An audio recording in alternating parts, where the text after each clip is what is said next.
வணக்கம். இது வடலியின் இரவு நேர பிரதான செய்திகளோடு இணைந்து கொள்ளும் நான் ரேகா சுஜேந்திரன். முதலில் தலைப்பு செய்திகள். மோடியின் இலங்கை விஜயம் குறித்து உத்தியோகபூர்வ அறிவிப்பு. உள்ளூராட்சி வேட்பு மனுக்கள் நிராகரிக்கப்பட்ட வழக்குகள் உச்ச நீதிமன்றம் பிறப்பித்துள்ள உத்தரவு. பிரித்தானியாவின் 3வது சார்ல்ஸ் மன்னர் மீண்டும் வைத்தியசாலையில் அனுமதி. தொடர்வது விரிவான செய்திகள். இந்திய பிரதமர் நரேந்திர மோடி ஏப்ரல் 4 முதல் 6 வரை இலங்கைக்கு உத்தியோகபூர்வ விஜயமாக பயணிப்பார் என அந்நாட்டு வெளிவிவகார அமைச்சு வெளியிட்டுள்ள அறிக்கையில் குறிப்பிடப்பட்டுள்ளது. இந்த விஜயத்தின் போது ஜனாதிபதி அனுரகுமார திசாநாயக்க மற்றும் பிரதமர் ஹரணி அமரசூரிய ஆகியோருடன் இந்திய பிரதமர் இருதரப்பு பேச்சுவார்த்தைகளில் ஈடுபட உள்ளதாக இந்திய வெளிவிவகார அமைச்சு தெரிவித்துள்ளது. இலங்கையில் தங்கியிருக்கும் போது இந்திய பிரதமர் அனுராதபுரத்திற்கு சென்று புனித ஸ்ரீ மகாபோதியை வழிபடவுள்ளதுடன் இந்திய அரசின் உதவியுடன் இலங்கையில் செயல்படுத்தப்படும் பல திட்டங்களையும் தொடங்கி வைப்பார். இந்த விஜயத்தின் போது இரு நாடுகளுக்கு இடையே கைச்சாத்தான பல புரிந்துணர்வு ஒப்பந்தங்களும் பரிமாற்றிக் கொள்ளப்படும் என்று எதிர்பார்க்கப்படுகின்றது. உள்ளூராட்சி மன்ற தேர்தலுக்கான வேட்பு மனுக்கள் நிராகரிக்கப்பட்டுள்ள நிலையில் அவற்றுக்கு எதிராக உச்ச நீதிமன்றத்தில் தொடரப்பட்ட வழக்கு இன்று உச்ச நீதிமன்றத்தினால் பரிசீலனைக்கு எடுக்கப்பட்டது. இந்த விசாரணையின் முடிவில் சட்டமா அதிபர் தலைமையில் ஆஜராகியிருந்த சட்டத்தரணியை வழக்கு தாக்கல் செய்த சட்டத்தரணிகளோடும் தேர்தல் ஆணையகத்தின் முடிவெடுக்கக்கூடியவர்களோடும் எதிர்வரும் ஞாயிற்றுக்கிழமை ஆக்கப்பூர்வமான கலந்துரையாடலை நடத்தி சுமூகமான முறையில் ஏற்றுக்கொள்ளப்படக்கூடிய விடயங்களை நீதிமன்றத்திற்கு சமர்ப்பிக்குமாறு நீதிமன்றம் பணித்துள்ளது. இந்த முடிவிற்கு பின்னராக வரும் ஏப்ரல் மாதம் 1ஆம் திகதி காலை 10 மணி அளவில் இந்த வழக்குகள் மீளவும் விசாரணைக்கு எடுத்துக் கொள்ளப்படும் என்று நீதிமன்றம் அறிவித்துள்ளது. மனித உரிமை மீறல்களில் ஈடுபட்டிருந்தால் இராணுவத்தினராக இருந்தாலும் தண்டிக்கப்பட்டே ஆக வேண்டும். அதில் மாற்று கருத்துக்கு இடமில்லை என ஃபீல்ட் மார்ஷல் சரத் பொன்சேகா வலியுறுத்தியுள்ளார். இலங்கையின் முன்னாள் இராணுவ தளபதிகள் உள்ளிட்ட 4 எதிராக பிரித்தானியா விதித்துள்ள பயண தடை குறித்து ஊடகங்களிடம் கருத்து வெளியிடும் போதே அவர் இவ்வாறு தெரிவித்தார்.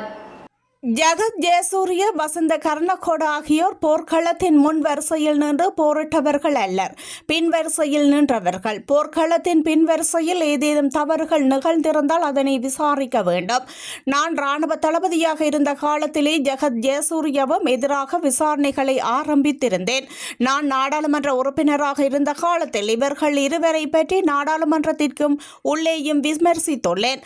அதேபோன்று போர்க்களத்தின் முன்னரங்கில் நின்று போரிட்ட சவேந்திர சில்வா எந்தவித தவறும் செய்யவில்லை என்று உறுதிபட என்னால் கூற முடியும் என அவர் தெரிவித்துள்ளார்.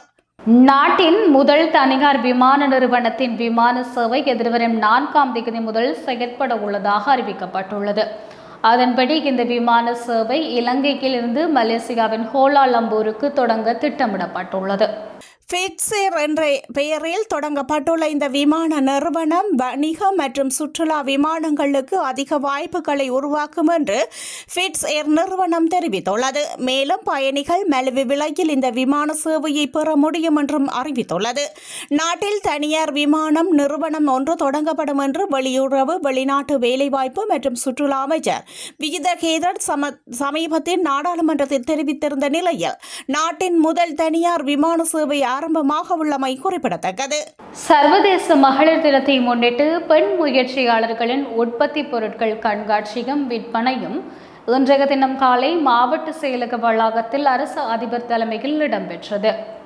இதன்போது வரவேற்புரை, தலைமை உரை என்பன இடம்பெற்றதுடன் பாலம் செயற்திட்டத்தின் நிதி அனுசரணையில் பிரதேச செயலக ரீதியாக தெரிவு செய்யப்பட்ட 15 பெண் பயனாளிகளுக்கு வாழ்வாதார உதவிகள் வழங்கப்பட்டன.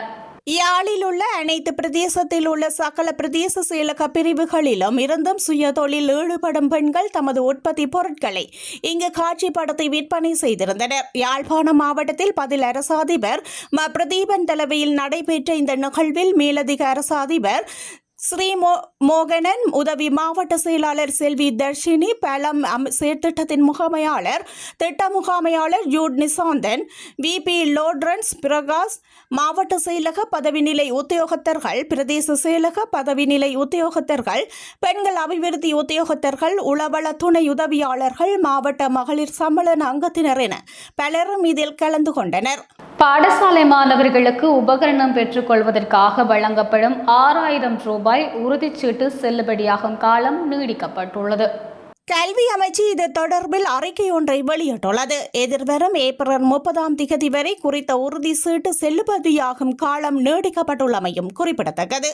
யாழ்ப்பாணம் பருத்தித்துறையில் உள்ள பாடசாலை ஒன்றில் மாணவி ஒருவரை தடிகால் அடித்த குற்றச்சாட்டில் ஆசிரியர் ஒருவர் கைது செய்யப்பட்டுள்ளார். பருத்தித்துறை பகுதியில் உள்ள பிரபல பாடசாலை ஒன்றில் தரம் 5 கல்வி கேட்கும் மாணவிக்கு அடித்ததாக குற்றம் சாட்டப்பட்டுள்ளது. பாடசாலையில் 5ஆம் தர மாணவர்களிடையே நேற்று முன்தினம் புதன்கிழமை நடத்தப்பட்டுள்ளது.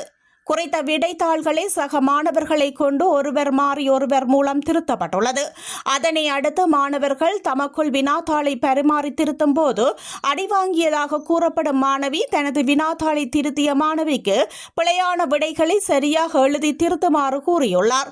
அந்த மாணவியும் அதனை செய்துள்ளார். அதனை அவதானித்த ஆசிரியர் இரு மாணவிகளையும் அழைத்து கடுமையாக எச்சரித்து மாணவிகளை தடியால் அடித்து தண்டனை வழங்கியுள்ளார். அதில் விடைகள் சரியாக எழுத கூறிய மாணவி வீட்டிற்கு சென்று ஆசிரியர் அடித்த விடயத்தை கூறிய போது மாணவியின் தாயார் மாணவியை வைத்தியசாலைக்கு அழைத்து சென்று மருத்துவ பரிசோதனை செய்த போது மாணவி சிகிச்சை பெறும் அளவுக்கு எதுவும் இல்லை என வைத்தியசாலையில் இருந்து மாணவியை அனுப்பியுள்ளனர். அதன் பின்னர் நேற்றைய தினம் வியாழக்கிழமை மாணவியின் தாயார் ஆசிரியருக்கு எதிராக பருத்தித்துறை போலீஸ் நிலையத்தில் முறைப்பாடு செய்ததை அடுத்து போலீசார் ஆசிரியரை விசாரணைக்கு அழைத்து விசாரணைகளின் பின்னர் கைது செய்து போலீஸ் நிலையத்தில் தடுத்து வைத்துள்ளனர். தொடர்வது வெளிநாட்டு செய்தி. பிரித்தானியாவின் 3வது சார்ல்ஸ் மன்னர் உடல்நிலை மோசமடைந்ததன் காரணமாக வைத்தியசாலையில் அனுமதிக்கப்பட்டுள்ளார்.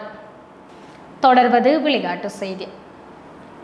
IPL 2025 தொடரின் 7வது லீக் போட்டி ஹைதராபாத்தில் நேற்று இடம்பெற்றது. இதில் Sunrisers Hyderabad Lucknow super giants அணிகள் மோதின.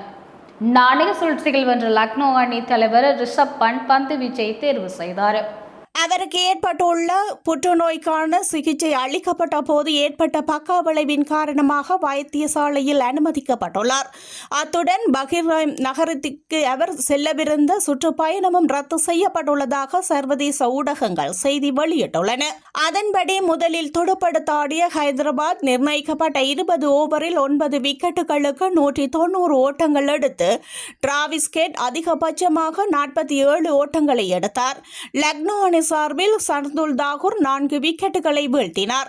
தொடர்ந்து களமிறங்கிய லக்னோ அணி 16.1 ஓவரில் 5 விக்கெட் இழப்புக்கு 193 ஓட்டங்களை எடுத்து அபார வெற்றி பெற்றது. இந்த நிலையில் இந்த போட்டியில் நிலகோஸ் பூரன் 18 பந்தில் அரை சதம் அடித்து அசத்தினார். இதன் மூலம் IPL வரலாற்றில் எந்த வீரரும் செய்யாத சாதனையை அவர் படைத்துள்ளார். IPL தொடரில் 20 அல்லது அதற்கு குறைவான பந்துகளில் அதிக அரை சதங்களை அடித்த வீரர்கள் பட்டியலில் நிக்கோலஸ் பூரன் முதல் இடத்தில் முன்னேறி இருக்கின்றார். அவர் இதுவரை IPL தொடரில் 4 முறை 20க்கும் குறைவான பந்துகளில் அரை சதம் அடித்து அசத்தியுள்ளமையும் குறிப்பிடத்தக்கது. இதுடன் வடலிக இரவு நேர பிரதான செய்தி நிறைவு பெறுகின்றது. மேலதிக செய்திகளை தெரிந்து கொள்ள வடலி மீடியா இணையதளத்தோடு இணைந்து கொள்ளுங்கள். வணக்கம்.